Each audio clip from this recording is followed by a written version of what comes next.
Voici quelques réalisations marquantes dans les établissements du réseau de l'Université du Québec. UQAM. L'Université du Québec à Montréal annonce le lancement de l'Observatoire sur le Moyen-Orient et l'Afrique du Nord. À l'hiver 2011, environ 30 000 noctambules participent aux événements entourant la 8e édition de la Nuit blanche du Festival Montréal en Lumière.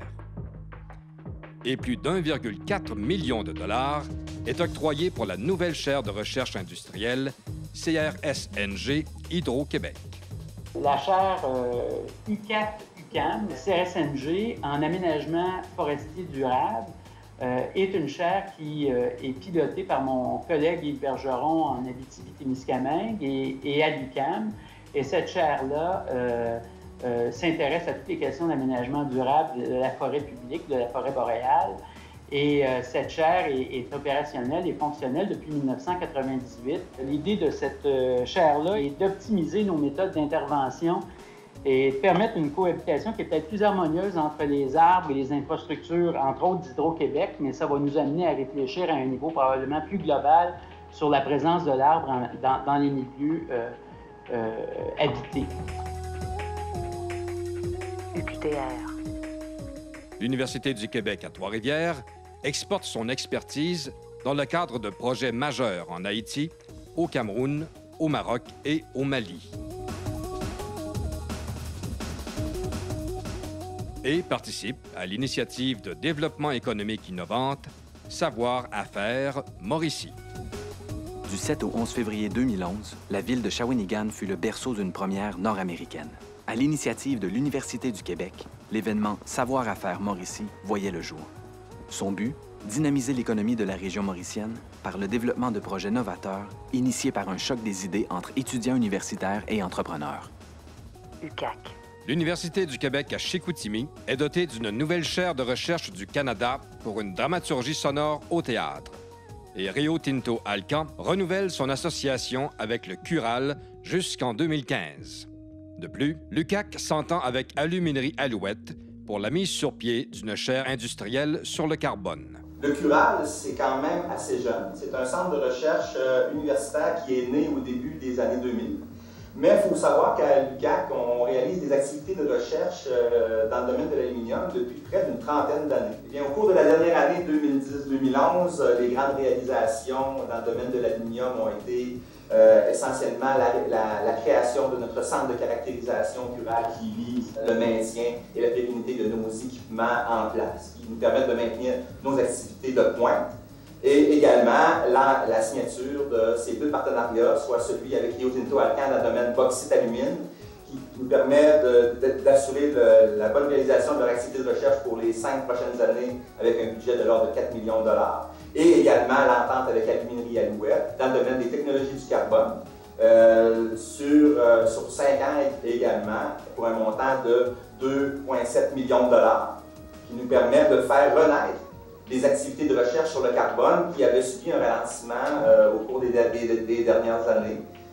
L'équipe est en place, donc on assure encore une fois la pérennité de nos activités de recherche dans le domaine de l'aluminium. UQAR. Apprendre pour rebâtir. Suite au séisme du 12 janvier 2010, l'Université du Québec à Rimouski accueille 10 étudiants haïtiens qui n'auraient pu, autrement, poursuivre leurs études. L'UQAR obtient aussi une chaire de l'UNESCO dans le domaine des sciences de la mer. La chaire UNESCO en analyse intégrée des systèmes marins, c'est une chaire qui a été obtenue en juin 2010 par l'Université du Québec à Rimouski et plus précisément à l'Institut des sciences de la mer. On relie les sciences écologiques, la biologie des poissons qui habitent les écosystèmes, les sciences halieutiques, l'industrie de la pêche, l'économie, toutes les sciences socio-économiques qui sont reliées aux activités en lien avec les écosystèmes marins. Donc, c'est une approche intégrée des écosystèmes et c'est le grand axe de recherche de la chaire UNESCO. Donc, à l'ISMER, au cours de la dernière année, il y a eu aussi une effervescence au niveau de tout plein de projets de recherche qui sont en cours. On a des partenariats ces temps-ci beaucoup avec l'Argentine. Il y a beaucoup de projets qui sont mis en place, tant au niveau de nos équipes de géologues, de chimistes, de biologistes et de physiciens. Donc, c'est une année qui a été très, très effervescente à l'ISMER. UCO. En novembre 2010, les travaux du laboratoire de cyberpsychologie clinique de l'Université du Québec en Outaouais font la une du New York Times. De plus, l'UCO célèbre ses 30 ans d'existence en 2011.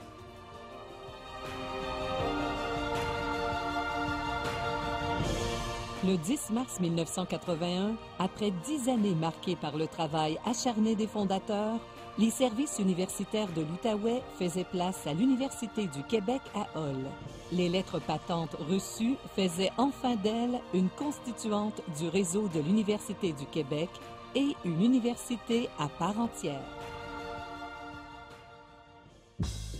UCAT. Le 17e congrès d'études inuit se déroule à Val-d'Or, alors qu'un mois auparavant, l'Université du Québec en Abitibi-Témiscamingue inaugurait sa nouvelle résidence.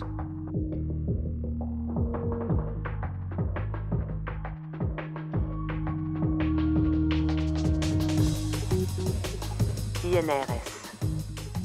L'Institut national de recherche scientifique annonce un nouveau projet de recherche sur la prévention du cancer de la prostate et lance le webzine planetinrs.ca en ligne depuis le 7 mars dernier. On avait à l'INRS un magazine papier qui s'appelait Planète, qui était très apprécié par la communauté, qui était publié une fois par année, distribué à peu près à 3000 exemplaires, dans lequel on avait des portraits de chercheurs. Puis je trouvais ça, je trouvais que ça serait intéressant pour l'INRS qu'on raconte plus régulièrement ces bonnes histoires de science. Donc le webzine est là pour vulgariser la science. Et là, on veut savoir pourquoi, dans le fond, cet homme ou cette femme qui étudie parfois un sujet un peu obscur, un petit peu... c'est pas évident, là. Il y a des sciences fondamentales qui peuvent être très, très complexes. Alors, on apprend qu'il y a toujours une histoire derrière tout ça, très personnelle. Alors, on essaie de révéler. Les gens passent jusqu'à 4 minutes pour lire des portraits, des histoires de science, des bonnes histoires de science, ce qui est une éternité sur le web, 4 minutes. Et je trouve que d'amener au premier niveau les gens qui font la science et qui transmettent les connaissances et qui font avancer tout ça pour notre société, de les mettre de l'avant et de raconter ce qu'ils font, moi, je trouve que c'est extraordinaire qu'on soit arrivé à les mettre un peu plus de l'avant. ENAP. L'École nationale d'administration publique obtient 2 nouvelles chaires de recherche du Canada et accueille Jean-Pierre Raffarin, qui présente la formation pour un leadership humaniste. La venue de Jean-Pierre Raffarin à l'ENAP a été effectivement un des grands moments de la dernière année. Quelqu'un qui est en apprentissage de l'administration publique, parler avec un administrateur public de très haut niveau, se faire évaluer par quelqu'un de ce calibre-là, ça donne une autre dimension, c'est sûr et certain, et les étudiants ont énormément apprécié. L'ENAP a eu, au cours de 2010-2011, le bonheur de se qualifier pour l'obtention de 3 chaires de recherche du Canada. Ça s'est matérialisé par 2 chaires qui sont maintenant dotées et une 3e pour laquelle nous avons soumis une candidature et nous avons un taux de confiance raisonnablement élevé quant au succès qui couronnera cette dernière entreprise. On peut se comparer avec les grandes universités de recherche au Canada, ça fait aucun doute. Et nous sommes très heureux et très fiers. Ça témoigne de la qualité de notre corps professoral. ETS. À l'École de technologie supérieure, près de 700 mordus de jeux vidéo se réunissent au LAN ETS 2011. Aussi, une nouvelle chaire de recherche du Canada sur les technologies de modélisation et de simulation d'aéronefs voit le jour. Bonjour, c'est Roxandra Bottez. Je suis titulaire de la chaire de recherche du Canada en technologie de modélisation et simulation des aéronefs.